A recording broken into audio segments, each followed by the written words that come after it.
Dunia ini tak sampai setengah sayap nyamuk. Kau tangkap nyamuk, ambil sayapnya sebelah. Itulah dunia.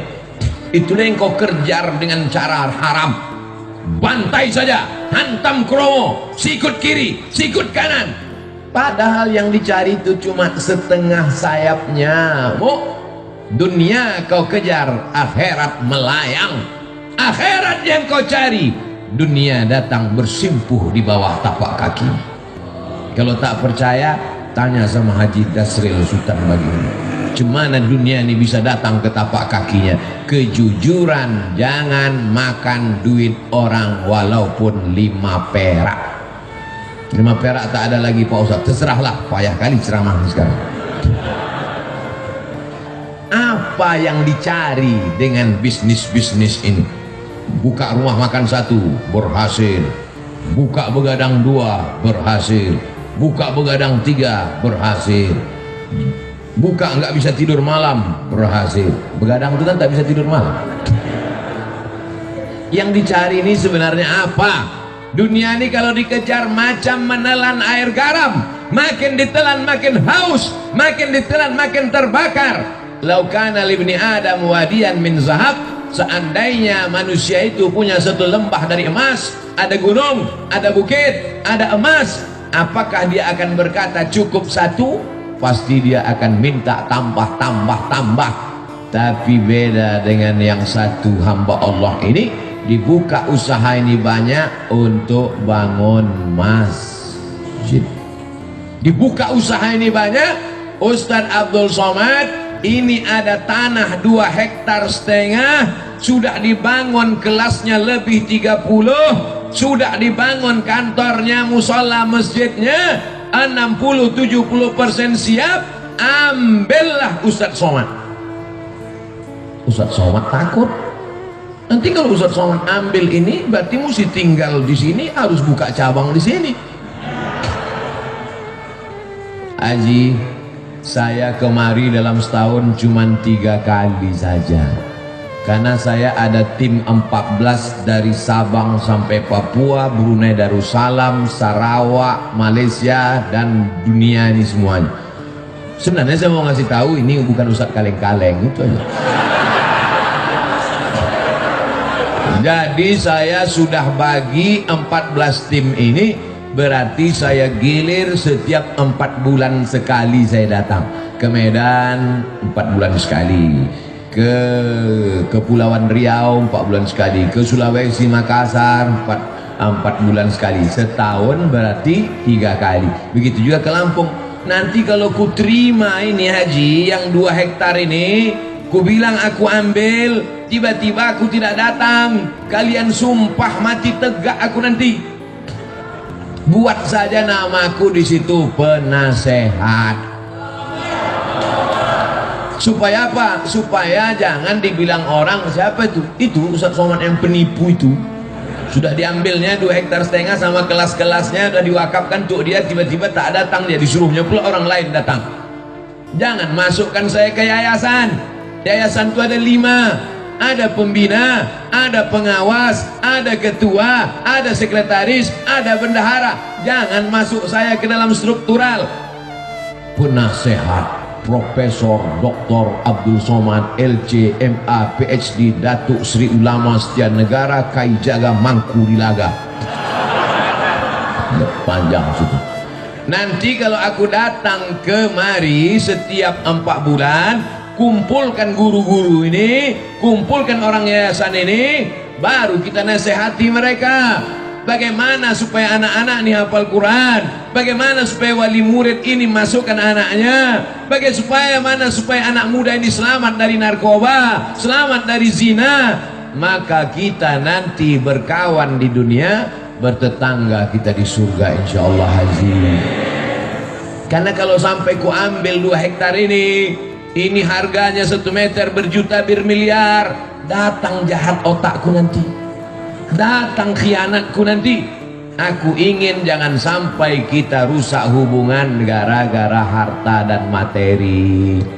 Buatlah yayasan, masukkan dia dalam wakaf. Karena kalau sudah dibuat yayasan, la yuhabu, tak bisa dihibahkan ke orang lain, wala yurasu, tak bisa diwariskan, wala yuba'u, tak bisa dijual belikan, kekal abadi sampai hari kiamat, mengalir pahalanya ke makam kita haji. Nanti anak-anak itu akan baca Quran haji, anak-anak itu malam nanti akan tahajud di masjid itu, pagi-pagi mereka akan belajar, maka pahalanya mengalir ke makam kita haji. Itulah yang mau kita cari di dunia ini. Lapang makamku, terang kuburku, lapang pula makammu. Adapun makam jamaah ini kita belum tahu. Kalau makam kami dah selesai, makam jamaah uruslah masing-masing. Masa kami juga yang ngurus makammu? Jadi banyak orang sekarang yang dipersiapkannya rumah menjelang pensiun. Alhamdulillah Pak Ustadz, saya pensiun 2 bulan lagi, tapi 100 pintu kos-kosan sudah siap. Mohon Ustadz nanti tanda tangan prasastinya ya. Padahal niatnya dalam hati mau manas-manasi saya aja. Disangkanya saya tergoda. Wih. Saya tidak tergoda dengan itu, karena belum tentu kita sampai pensiun malaikat maut datang.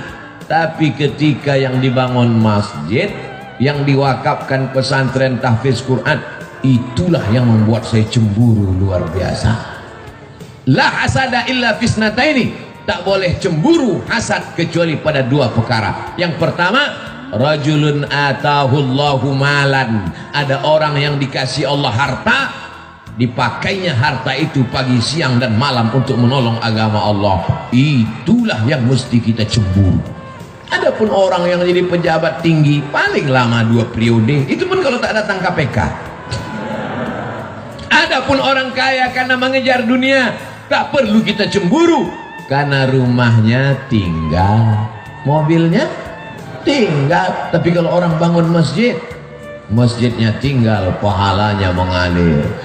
Ustadz Somad, itu ada orang kaya Pak Ustadz, kondominiumnya 100 lantai ke atas, 100 lantai pula ke bawah. Di lantai bawah tuh Pak Ustadz, air semua, macam tinggal di akuarium Pak Ustadz. Saya tidak terpukau, saya tak cemburu sedikit pun, karena yang 200 lantai itu kalau dia mati tinggal.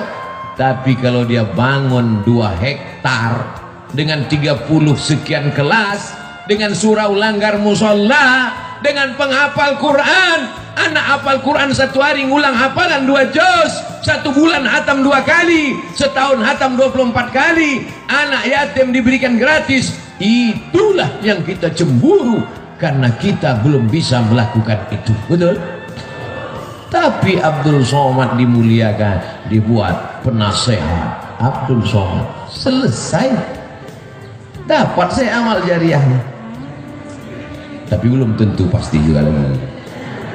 Ini masih dalam tahap penjajakan. Saudaraku yang dimuliakan Allah Subhanahu wa taala, wa ta'awanu 'alal birri wat taqwa.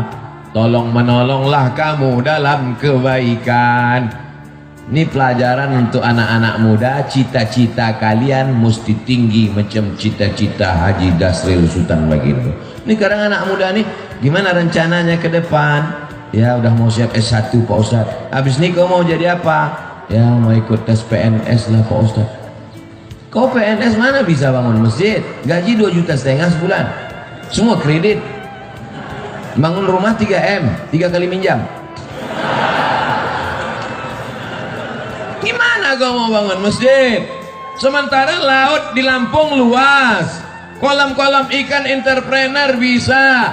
Jadilah anak muda entrepreneurship, sehingga nanti kau bisa bangun sekolah tahfiz gratis. Cita-citanya mesti begitu. Buka usaha berhasil, buka satu lagi usaha berhasil, buka lagi satu usaha berhasil. Kemarin kami di Pringsewu itu juga meresmikan pesantren anak muda entrepreneur, lahir tahun 80. Baru berapa tahun umurnya? Baru 40 tahun. Entrepreneur. Jadi kalau cerita entrepreneur, usahawan, bisnismen, Lampung ini tempatnya. Saya sudah ketemu orangnya. Ini makhluk-makhluk yang unik, ini mesti dibudidayakan. Ini makhluk-makhluk yang hampir langka. Mereka ini satu spesies dengan dinosaurus. Mudah-mudahan ilmu-ilmu mereka ini menular ke anak-anak muda di Lampung. Ini banyak anak muda ini tidak punya kreativitas, pergi kuliah pakai motor, knalpot disunat, pas lambat kiriman stres,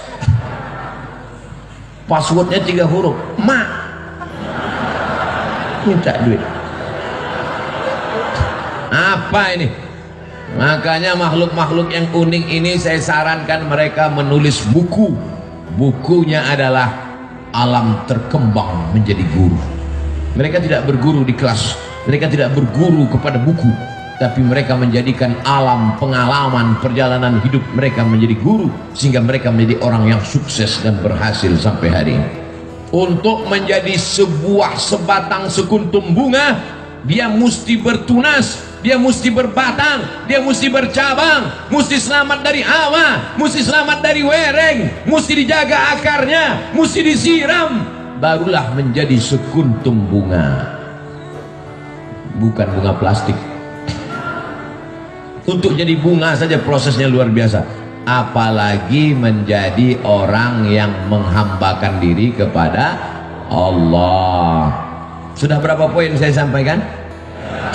Pertama, dekat dengan ulama. Yang kedua, jujur, jangan berkhianat, pembohong, dusta, tipu-tipu.